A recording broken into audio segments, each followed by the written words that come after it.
今時今日，澳門嘅 GDP 亞洲第一，但係我哋嘅家長喺 BB 幾個月大嘅時候就擔心佢哋入唔到托兒所，月入2-3萬嘅小康之家都驚自己一世都上唔到樓。澳門人冇自己嘅夜市，但係政府就要幫遊客起一個。今次我哋參選就係希望為澳門爭取一個新嘅未來。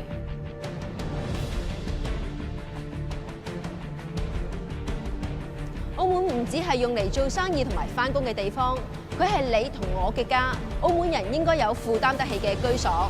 文化藝術要成為公民權利嘅一部分，更加可以成為澳門未來城市發展嘅重要動力。We should build this city with our history and our values. I want my daughters to grow up in a better Macau. 我希望澳門有真正嘅無障礙設施，消除歧視嘅工作環境，令人信賴嘅醫療制度。如果咁，殘疾人士係可以獨立生活嘅。我希望我哋可以放心咁將我哋嘅下一代交俾呢個社會，因為呢度嘅教育制度係值得我哋信賴嘅。我哋要睇得到嘅公平同埋正義，無論富或者貧，健康或者傷殘，都可以喺澳門成就個人嘅理想。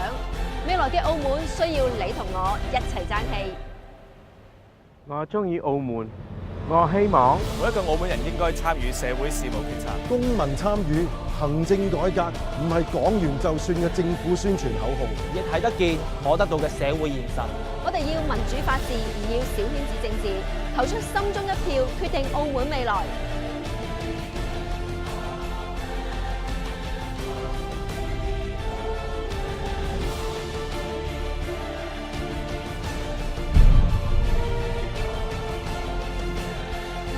我希望落實真正嘅高官問責，係向上嘅問責，唔係向下問責。我希望所有澳門嘅媽咪都有90日嘅產假，同埋好似我咁大咗肚嘅媽咪返工都唔需要吸二手煙。我希望我同爸比媽咪同妹妹一齊嚟玩，政府要斬晒啲山，俾我哋去旅行。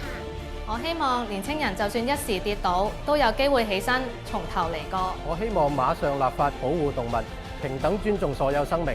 我希望藝術家唔使離鄉別井，喺澳門都可以揾到我哋嘅一片天。為咗未來，澳門有一個更好嘅角度，我哋要爭氣先至有出路。915競鬥係 capital， 繼續爭氣，915投票撐7號。專業獨立，公民監察，請投第7組1票。